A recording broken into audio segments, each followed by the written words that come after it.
So, hello everyone, welcome to the Pahadi Talim Foundation, a dedicated YouTube channel for civil service aspirant.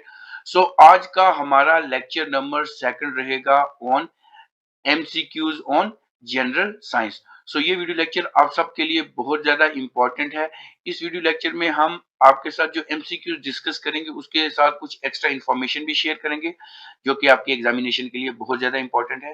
सो जितने भी नए viewers हमारे channel पे visit कर रहे हैं वो हमारे चैनल को सब्सक्राइब कर दें और बेल आइकन को प्रेस करें ताकि नेक्स्ट वीडियो लेक्चर की नोटिफिकेशन आपके पास पहुंचती रहे। सो विदाउट वेस्टिंग टाइम हम अपना पहला क्वेश्चन आपके साथ डिस्कस करते हैं। सो क्वेश्चन नंबर फर्स्ट रहेगा इस सेशन का, gravitational force is maximum eight which of the following place. जो ग्रेविटेशनल फोर्स होती है वो मैक्सिमम किस जगह पे होती है। ठीक है, याद रखेंगे आप सब। ग्रेविटेशनल फोर्स बहुत ज्यादा इंपॉर्टेंट है आपके एग्जामिनेशन में। ग्रेविटेशन का पोर्शन जो है वो मेंशन है, तो मतलब ग्रेविटेशन से क्वेश्चन आने के चांसेस है। तो इस वीडियो लेक्चर को सही मतलब अच्छे से अगर आप करेंगे तो आपका जितना भी होगा चांसेस ऑफ एक्यूरेसी बढ़ते जाएंगे। ठीक है जी। तो सबसे पहले आपने क्या करना है, आपने खुद से आंसर को मार्क करना है और फिर हमारे आंसर के साथ इसको मैच करना है। सो ऑप्शन रहेगा ए, क्या ग्रेविटेशनल फोर्स मैक्सिमम जो है वो कहाँ पे है अपनी, हम कहते हैं इक्वेटर पे है, at the tropic of cancer है, option B at the tropic of Capricorn है, या एट द पोल है। सो सबसे ज्यादा जो ग्रेविटेशनल क्या कहते हैं फोर्स है वो मैक्सिमम कहाँ है, आपने इस क्वेश्चन का आंसर देना है। फिर हमारे आंसर के साथ आपने क्या करना है, इसको मैच करना है, तभी ये क्वेश्चन आपके लिए यूजफुल रहेगा। ठीक है जी। सो इस क्वेश्चन की अगर बात करूं, इस क्वेश्चन का रहेगा option D, that is pole. Pole के ऊपर सबसे ज्यादा जो है सबसे ज्यादा जो है वो क्या होती है, ग्रेविटेशनल फोर्स होती है। So the value of gravitational force range from a minimum, अगर मिनिमम की बात करें तो 9.78, आई थिंक इतनी ही है, मीटर पर सेकंड होती है। ठीक है, याद रखेंगे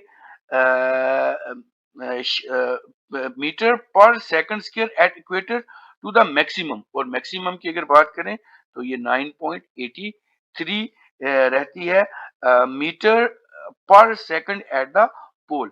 तो ये इक्वेटर के ऊपर है और ये पोल के ऊपर है। तो पोल के ऊपर मैक्सिमम होती है और इक्वेटर के ऊपर मिनिमम होती है।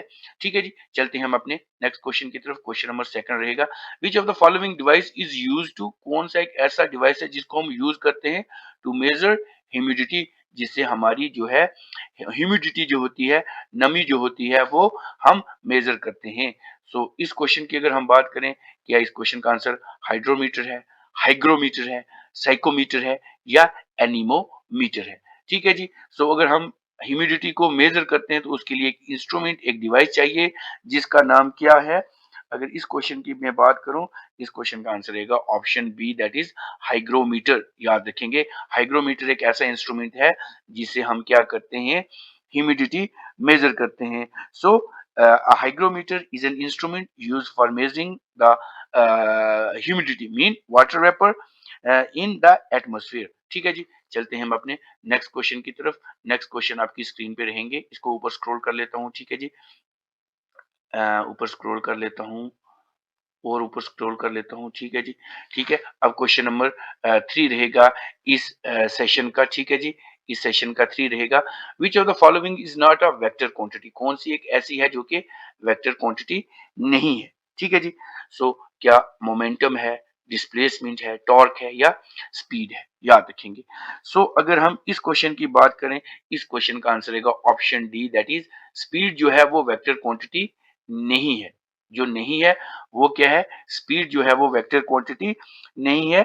सो स्पीड होती क्या, speed is the distance, actually speed एक ऐसा डिस्टेंस है, speed is a distance, distance travelled by a object in a certain interval of time. ठीक है, तो इसको हम क्या कहते हैं, speed is not dependent on direction, hence it is a, तो ये अगर वेक्टर नहीं है तो क्या है, ये स्केलर क्वांटिटी है। याद रखेंगे, वेक्टर और स्केलर आपको पता होना चाहिए। तो अगर हम इसकी बात करें तो ये जो स्पीड है ये क्या हमारी स्केलर क्वांटिटी है। ठीक है जी। सो वाइल हमारी जो डिस्प्लेसमेंट है, उसके बाद मोमेंटम है और टॉर्क है, ये सारी क्या है, वेक्टर क्वांटिटीज हैं, याद रखेंगे। ठीक है जी। तो वेक्टर क्या होता है, वेक्टर हमारे पास क्या होता है, वेक्टर जहां पे डायरेक्शन भी हो, जहां पे डायरेक्शन भी हो और मैग्नीट्यूड भी हो, मैग्नीट्यूड भी हो, उसको हम कहते हैं वेक्टर। और स्केलर जहां पे खाली क्या हो, आप ये मुझे कमेंट बॉक्स में बताएंगे स्केलर में खाली क्या होता है। चलते हैं नेक्स्ट क्वेश्चन की तरफ। क्वेश्चन नंबर 4 आपकी स्क्रीन पे रहेगा। At what temperature in Fahrenheit pure water freeze. मतलब अगर हम फ़ारेनहाइट की बात करें, डिग्री सेल्सियस की बात नहीं कर रहा हूँ मैं, फ़ारेनहाइट की बात कर रहा हूँ, तो किस टेम्परेचर पे जो है प्योर वाटर जो है वो फ्रीज करता है, जम जाता है। क्या 32 degree Fahrenheit, 0 degree Fahrenheit, 48 degree Fahrenheit या 37 डिग्री फ़ारेनहाइट की बात करें। सो अगर हम इस क्वेश्चन की बात करेंगे तो इस क्वेश्चन का आंसर रहेगा दैट इज ऑप्शन बी रहेगा, दैट इज 0। ठीक है जी। ये हमारे पास नहीं, इसका ये थोड़ा सा गलत हो गया। ठीक है। तो ये कहाँ पे गया, इसका ऑप्शन ए रहेगा 32 डिग्री। ठीक है जी, याद रखेंगे। थोड़ा सा आई थिंक स्टाइलिस काम नहीं कर रहा है। ठीक है जी। ठीक है, स्टाइलिस काम नहीं कर रहा, थोड़ा सा आप वेट करेंगे। ठीक है। सो क्या बात थी, eight what temperature in Fahrenheit pure water freezes. ठीक है जी। सो ये क्वेश्चन बहुत ज्यादा इंपॉर्टेंट है, आता रहता है आपके एग्जामिनेशन पॉइंट ऑफ व्यू से। आप स्टाइलिस काम करने लग गया है, तो इस क्वेश्चन की बात करें तो इस क्वेश्चन का आंसर रहेगा option A, that is 32 degree Fahrenheit. ठीक है, 32 डिग्री फ़ारेनहाइट है। अब ये 32 डिग्री फ़ारेनहाइट है। अगर इसी चीज को मैं एक और वे में बोलूं, at what temperature in degree Celsius pure water freeze, तो उसका आंसर आएगा 0 डिग्री। ठीक है जी। फ़ारेनहाइट में बात करेंगे 32 फ़ारेनहाइट, और अगर डिग्री सेल्सियस में बात करेंगे तो 0 डिग्री पे वो फ्रीज होता है। ये याद रखेंगे क्योंकि ये जो मेजरिंग इंस्ट्रूमेंट होते हैं, ये आपको पता होने चाहिए कि फ़ारेनहाइट कितने होते हैं, केल्विन में कितना होता है। ये सारी चीजें आपको पता होनी चाहिए। ठीक है जी। तो नेक्स्ट क्वेश्चन, क्वेश्चन नंबर 5 आपकी स्क्रीन पे रहेगा। What is the other name of Galileo's law of falling bodies. जो Galileo law of falling body है, उसका दूसरा नाम क्या है? क्या लॉ ऑफ मोशन है, न्यूटन फर्स्ट लॉ है, न्यूटन सेकंड लॉ है, या न्यूटन थर्ड लॉ है? ठीक है। सो अगर हम इस क्वेश्चन की बात करें तो इस क्वेश्चन का आंसर रहेगा that is your option B, that is Newton first law of motion. ठीक है। न्यूटन फर्स्ट लॉ को हम क्या कहते हैं? Galileo law of falling bodies इसको हम कहते हैं। ये क्वेश्चन इतना ज्यादा इंपॉर्टेंट हमारे बन जाते हैं एग्जामिनेशन पॉइंट ऑफ व्यू से, कि ये क्वेश्चन आपके एग्जामिनेशन में देखने को ही मिलते हैं। ठीक है जी। तो इसलिए ये सारे के सारे लॉज हमें पता होने चाहिए। ठीक है जी। Three laws of this motion. ठीक है जी। तो चलो मैं इनको डिस्कस ही कर देता हूँ। ठीक है जी। यहाँ पे अगर हम फर्स्ट लॉ ऑफ मोशन की बात करें, Newton first law of motion. ठीक है जी। Newton first law of motion की बात करें तो इसमें ये इसको लॉ ऑफ इनर्शिया भी कहा जाता है। इसको लॉ ऑफ इनर्शिया भी कहा जाता है, याद रखेंगे, लॉ ऑफ इनर्शिया भी कहा जाता है। अब इसमें क्या होता है, एनी ऑब्जेक्ट एट रेस्ट। ठीक है जी। Any object at rest stay at rest. ठीक है जी। And an object in motion stay in motion with the same speed and in the same direction unless acted upon by unbalanced external force.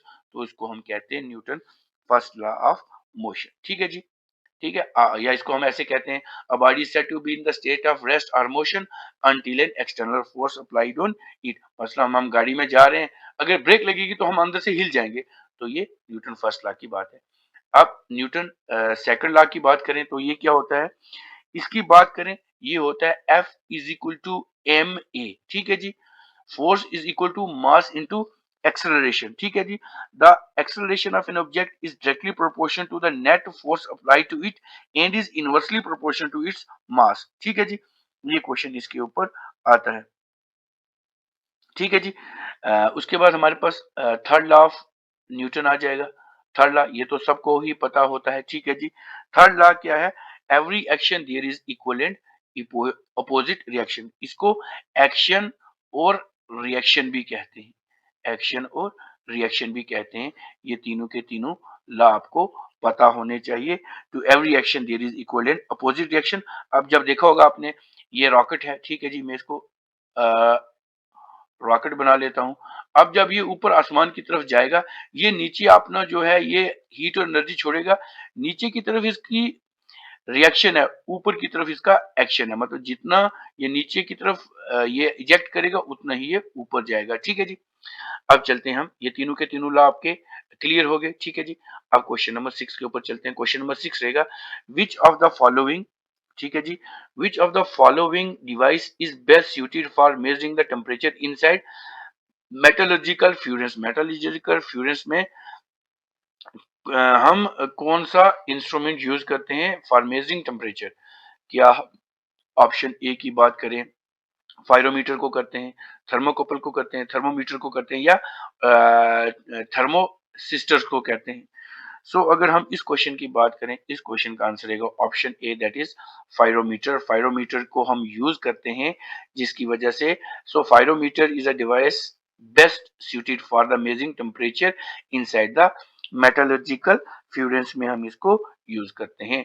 चलें जी, question number 7 रहेगा आपकी screen के ऊपर। थोड़ा सा ऊपर स्क्रॉल कर लेता हूं ताकि क्वेश्चन आपके लिए विजिबल रहे, ठीक है जी, विजिबल रहे। अब अगर इस क्वेश्चन की मैं बात करूं, इन क्वालिटेटिव वे, अगर क्वालिटेटिव वे में बात करूं, the tendency of the undisturbed object to stay in rest और to keep in moving with the same velocity, उसको हम क्या कहेंगे? ठीक है जी, तो क्या उसको हम फोर्स कहेंगे, एक्सेलरेशन कहेंगे, फ्रिक्शन कहेंगे, या इनर्शिया कहेंगे? सो इस क्वेश्चन की बात करें, इस क्वेश्चन का आंसर है option D, that is inertia, इसको हम कहेंगे। नेक्स्ट क्वेश्चन, क्वेश्चन नंबर 8 आपकी स्क्रीन के ऊपर है। The time taken by pendulum to complete one oscillation is called. जो कि पेंडुलम यूज करते हैं, जो कि वन ऑसिलेशन लेके चलेगा यहां से इधर और यहां से इधर, उसको हम क्या कहेंगे? क्या उसको हम मैक्सिमम स्पीड कहेंगे, एवरेज स्पीड कहेंगे, टाइम पीरियड कहेंगे, या टाइम इंटरवल कहेंगे? सो अगर हम इस क्वेश्चन की बात करें, इस क्वेश्चन का आंसर रहेगा ऑप्शन सी, दैट इज उसको हम टाइम पीरियड कहेंगे। So answer C will be your answer. The maximum the time taken by pendulum to complete one oscillation is called time period. अब क्वेश्चन नंबर 19 आपकी screen पे रहेगा। If a mass of an object is 60 kg, अगर एक object है उसका mass 60 kg है, what will be the what will be its weight on moon? तो उसके उसका जो चांद पे वजन है वो कितना रहेगा? ठीक है जी, क्या वो 60 न्यूटन रहेगा, 600 न्यूटन रहेगा, 100 न्यूटन रहेगा, या 10 न्यूटन रहेगा? सो अगर हम इस क्वेश्चन की बात करें, तो इस क्वेश्चन का आंसर रहेगा that is option C, that is 100 newton उसका वहां पे जाके वजन हो जाएगा। If the mass of an object is 60 kilogram, so 100 newton will be its weight on the moon. So option C इसका जो है वो क्या रहेगा? आंसर रहेगा। चलते हैं क्वेश्चन नंबर 10 के ऊपर ऑफ दिस सेशन, ठीक है, बहुत ज्यादा इंपॉर्टेंट क्वेश्चन है। सो क्वेश्चन नंबर 10 रहेगा, the side mirror of a vehicle are a which type of the mirror? जो साइड मिरर होते हैं गाड़ियों के, ठीक है जी, ये बड़ा हो गया, ये साइड में, ये कौन से जो होते हैं वो मिरर होते हैं? क्या वो कन्वेक्स होते हैं, कनकेव होते हैं, प्लेन होते हैं, या इन्वर्टेड होते हैं? सो अगर हम इस क्वेश्चन की बात करें, तो इस क्वेश्चन का रहेगा answer option A, that is convex mirror होते हैं जो गाड़ी के साइड पे होते हैं। सो कन्वेक्स मिरर होते हैं। So the convex mirror produce an upright image of an object and offer a wide view area as compared to the plane view. So the usage of this mirror can be perceived on the car rear view mirror, side view, and even in the motorbike में भी ये use होते हैं। So ये आपके 10 question है, तो 10 out of 10 आपके कितने आए? जितने भी व्यूअर्स हैं इसको साथ में पेन डाउन करते जाएं, क्योंकि ये चीजें आपके एग्जामिनेशन में आपको देखने को मिलेंगी। बहुत ज्यादा इंपॉर्टेंट ये वाले क्वेश्चन रहते हैं, और इनमें से क्वेश्चन आएंगे ही आएंगे। ऐसा नहीं है कि मैं ऐसे प्रैक्टिस के लिए बता रहा हूँ, इन क्वेश्चन में से पक्का क्वेश्चन आपके एग्जामिनेशन में आपको दिखेंगे। ये वीडियो लेक्चर पूरी सीरीज चलती जाएगी। सो जितने भी नए व्यूवर्स हैं वो हमारी चैनल पे विजिट करें, वो हमारे चैनल को सब्सक्राइब कर दें। हमें कमेंट करना ना भूलें। इस वीडियो को ज़्यादा से ज़्यादा लाइक करें, अपने फ्रेंड्स के साथ शेयर करें और हमारे चैनल को सब्सक्राइब कर दें। मिलते हैं कल एक नए लेक्चर के साथ। Till then take care, good bye.